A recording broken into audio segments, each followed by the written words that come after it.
ನಾನು ಅದೇನಂದ್ರೆ ಕೆಲವರು ಅಲ್ಲೇ ಮಾಡಿದ್ರೆ ನಮ್ಮ ಟೀಚರ್ಸ್ ಕೂಡ ಇರ್ತಾರೆ, ಲೆಕ್ಚರರ್ಸ್, ಅವ್ರಿಗೆ ಹೆಲ್ಪ್ ಆಗುತ್ತೆ ಅಂತ ಹೇಳಿ ಒಂದು ಇದು ಮಾಡಿದ್ರು.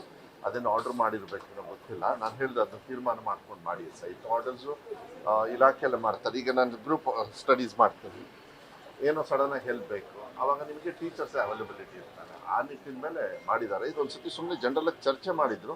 ಐ ಥಿಂಕ್ ನೋಡಿ ಇದು ಒಳ್ಳೇದಿದ್ರೆ ಮಾಡಿ ಅಂತ. ಹಾಂ, ಎಲ್ಲ ಕಲಿಕೆದೆಲ್ಲ ಮುಗಿದು ಹೋದರೆ ಮತ್ತು ಇನ್ನು ರಿವಿಷನ್ ಮಾಡೋದಕ್ಕೆ ಅವ್ರಿಗೆ ಉಪಯೋಗ ಆಗುತ್ತೆ. ಮತ್ತು ಈಗೆಲ್ಲ ಮಾಡಲ್ ಕ್ವೆಶ್ಚನ್ ಪೇಪರ್ಸು ಭಾಳ ಸಿಸ್ಟಮ್ ಚೇಂಜ್ ಮಾಡಿದ್ದೀವಿ. ಅದೆಲ್ಲದೂ ಕೂಡ ಅನುಕೂಲ ಆದರೆ ಅವರಿಗೆ ರಿಸಲ್ಟ್ಸಿಗೆ ತುಂಬ ಹೆಲ್ಪ್ ಆಗುತ್ತೆ. ಎಕ್ಸಾಮ್ ಫೇಸ್ ಮಾಡೋದಕ್ಕೂ ಕೂಡ ಒಳ್ಳೆ ಹೆಲ್ಪ್ ಆಗುತ್ತೆ. ಸ್ಪೆಷಲ್ ಅಧಿವೇಶನ ನಾಳೆ ಅದೇ ಮೇಯ್ನಾಗಿ ಈ ಮನ್ರೇಗಾ ವಿಚಾರದ ಬಗ್ಗೆ ಮೇಯ್ನಾಗಿ ಬರ್ತದೆ. ಮತ್ತು ಗವರ್ನರ್ ಸ್ಪೀಚರ್ಸ್ ಹೆಂಗೆ ಬರುತ್ತೆ ನೋಡಿಕೊಂಡು ಅದ್ರ ಮೇಲೆ ಬೇರೆ ಬೇರೆ ಸಮಸ್ಯೆನೂ ಕೂಡ ಮಾಡ್ತಕ್ಕಂಥದ್ದನ್ನು ಮೊನ್ನೆ ಕ್ಯಾಬಿನೆಟಲ್ಲಿ ನಾವೆಲ್ಲರೂ ಕೂಡ ತೀರ್ಮಾನ ಮಾಡಿದ್ವಿ, ಮನೆ ಮುಖ್ಯಮಂತ್ರಿಗಳು ಕೂಡ. ಯಾಕಂದರೆ ಇದೊಂದು ದುರಂತ. ಇಲ್ಲಾಂದರೆ ಹೆಚ್ಚು ಕಮ್ಮಿ ಆಗಿದ್ರೆ ಜನರಿಗೆ ಕೆಲಸ ಸಿಗದೆ ಹೊಟ್ಟೋಗ್ಬಿಡುತ್ತೆ ಅವ್ರ ಕೈಯಿಂದ. ಅದನ್ನು ನಾವು ನಮ್ಮದು ಡಿಪೆಂಡ್ ಮಾಡ್ಕೊಳ್ಬೇಕಾಗುತ್ತೆ. ಐ ಥಿಂಕ್ ಬೇರೆ ಬೇರೆ ರಾಜ್ಯದಲ್ಲೂ ಕೂಡ ಕೆಲವರು ಅವರವರೇ ಇರ್ತಕ್ಕಂಥ ವ್ಯವಸ್ಥೆಯನ್ನು ಮನ್ರೇಗಾನ ಉಳಿಸ್ಕೋಬೇಕು ಅನ್ನೋದು ಭಾವನೆ ಮೇಲೆ ಇದ್ದಾರೆ. ಅದು I think it's a good this thing. ಚರ್ಚೆ ಆಗಿ ಮಾಡೋದು ಒಳ್ಳೆಯದು. ವಿರೋಧ ಪಕ್ಷಗಳು ಇದು ವಿರೋಧ ಮಾಡ್ತಿರಂತ ಸರ್. ಅಂದರೆ ಇದು CM ಅವರ ಕೊನೆ ಭಾಷಣ ಇರ್ಬೋದು, ಅವರ ಮುಖ್ಯಮಂತ್ರಿ ಭಾಷಣ ಇರ್ಬೋದು, ಅಥವಾ ರಾಜ್ಯದ ಅಭಿವೃದ್ಧಿ ಬಗ್ಗೆ. ನೋಡಿ, 2.5 ವರ್ಷದಿಂದ ಅವ್ರು ಬುಲ್ಡೆ ಬಿಡ್ತಾನೆ ಇದ್ದಾರೆ. ಇದನ್ನು ತಗೊಂಡು ಏನು ಮಾಡ್ತಿರೋದು ನೋಡಿ, ಅದೆಲ್ಲ ಉಪಯೋಗ ಇಲ್ಲ. ರಾಜ್ಯದ ಅಭಿವೃದ್ಧಿ ವಿಚಾರದಲ್ಲಿ ವಿಶೇಷ ಅಧಿವೇಶನ ಕರೆದಿದ್ದೆ, ಒಂದು ವ್ಯಾಲ್ಯೂ ಇರೋದು. ಗವರ್ನರ್ ಸ್ಪೀಚಲ್ಲಿ ಅಭಿವೃದ್ಧಿ ಅಲ್ಲದೆ ಇನ್ನೇನು ಮಾತಾಡ್ತಾರಂತೆ. ಈಗ ಗ್ಯಾರಂಟಿಗಳನ್ನ ನಾವು ಕೊಟ್ವಿ, ಗ್ಯಾರಂಟಿಗಳು ಒಳ್ಳೇದು ಅಂತ ಹೇಳಿ ವಿರೋಧ ಮಾಡಿದವರು ಇವತ್ತು ಎಕ್ಸೆಪ್ಟ್ ಮಾಡಿ ದೇಶದ ಫುಲ್ಲು ಯೂಸ್ ಮಾಡ್ತಾ ಇದ್ದಾರೆ.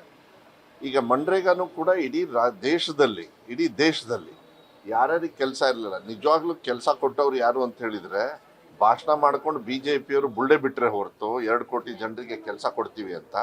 ಈ ಕೊಟ್ಟಿರೋ ಕೆಲಸನ ಏನು ಮನಮೋಹನ್ ಸಿಂಗ್ ಅವರು ಆ ಸಂದರ್ಭದಲ್ಲಿ ಕೊಟ್ಟರು, ಅದನ್ನು ತೆಗಿಯಕೊಂಟಾರೆ 2 ಕೋಟಿ ಜನರಿಗೆ. ವರ್ಷ 2 ಕೋಟಿ ಜನರಿಗೆ ತೆಗಿತಾರೆ. ವರ್ಷ ಅಲ್ಲ, ನನ್ನ ಪ್ರಕಾರ 20 ಕೋಟಿ ಜನರಿಗೆ ಅಟ್ ಎ ಟೈಮ್ ತೆಗೆದು ಬಿಡ್ತಾರೆ ಇವರು. ಯಾಕೆಂದ್ರೆ ಉದ್ಯೋಗ ಖಾತ್ರಿ ತೆಗೆದು ಬಿಟ್ರೆ ಜನರಿಗೆ ಜೀವನಕ್ಕೆ ಭಾಳ ಕಷ್ಟ ಆಗುತ್ತೆ. ಒಂದು ಕಾನ್ಫಿಡೆನ್ಸ್ ಇತ್ತು ಜನರಿಗೆ, ನಾನು ದುಡಿತೀನಪ್ಪ, ನನಗೆ ದುಡ್ಡು ಬರುತ್ತೆ. ಯಾಕೆಂದರೆ ದುಡ್ಡು ಬರಬೇಕಂದ್ರೆ ದುಡಿಬೇಕು, ಹಾಗೆ ಪುಕ್ಷಣೆ ಬರೋದಿಲ್ಲ ಅದು. ಇದನ್ನು ತೆಗೆದು ಇವಾಗ ಕುತ್ಕೊಂಡು ಇಲ್ಲ ಇವರು ತಪ್ಪು ಹಾದಿತ್ತು ಹೇಳ್ತಾ ಇದ್ದಾರೆ, ಹಿಂಗೆ ಮಾಡ್ತಾ ಇದ್ದಾರೆ, ಹಂಗೆ ಮಾಡ್ತಾ ಇದ್ದಾರೆ. ನಾನು ರಾಘವೇಂದ್ರ ಅವ್ರದ್ದು ನೋಡಿದೆ. ರಾಘವೇಂದ್ರ ಅವ್ರದ್ದು ಇದನ್ನು ದಾರಿ ತಪ್ಪಿಸ್ತಾ ಇದ್ದಾರೆ. ದಾರಿ ತಪ್ಪಿಸೋದಲ್ಲ, ಬಡವರ ಹಕ್ಕನ್ನು ತೆಗಿತಾ ಇದ್ದಾರೆ. ಹುಷಾರಾಗಿರ್ರಿ ರಾಘವೇಂದ್ರ ಅವರೇ, ಅದನ್ನು ಯಾವುದೇ ಕಾರಣಕ್ಕೂ ಬಿಡೋದಿಲ್ಲ. ಮುಂದಿನ ದಿನಗಳು ಅವ್ರ ಪರವಾಗಿ ಹೋರಾಟ ಮಾಡಬೇಕಾಗುತ್ತೆ. ಸ್ವಲ್ಪ ಪರಿಜ್ಞಾನ ಇಟ್ಕೊಂಡು ಮಾತಾಡಬೇಕಾಗುತ್ತೆ. ದಾರಿ ತಪ್ಪಿಸೋದಕ್ಕೆ ಸರ್ಕಾರಗಳು ಇರಲ್ಲ.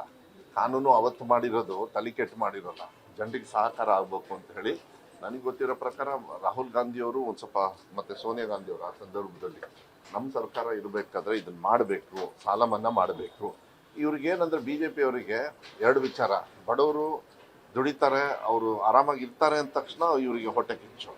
ಮಹಾತ್ಮ ಗಾಂಧಿನ ಹೆಸರು ಹೇಳಿದ ತಕ್ಷಣ ಹೊಟ್ಟೆ ಕಿಚ್ಚು. ಸೊ ದಿನ ಮಹಾತ್ಮ ಗಾಂಧಿನ ಹತ್ಯೆ ಯಾರು ಮಾಡ್ತಾ ಇದ್ದಾರೆ ಅಂತ ಹೇಳಿದ್ರೆ ಅದು BJPಯವರು. ಅದು ಈ ಅಲ್ಲ ಹೊಡಿಲೇಬೇಕು. ಅದಕ್ಕೆ ಯಾಕೆ ಅಧಿವೇಶನ ಕರೀತಾರೆ? ಅದನ್ನು ಬಂದ್ಬಿಟ್ಟು ಚರ್ಚೆ ಮಾಡೋ ಬದಲು ಇವ್ರ ಕೊನೆ ಭಾಷಣ, ಇವ್ರ ಭಾಷಣ, ಇವ್ರಿಗೇನು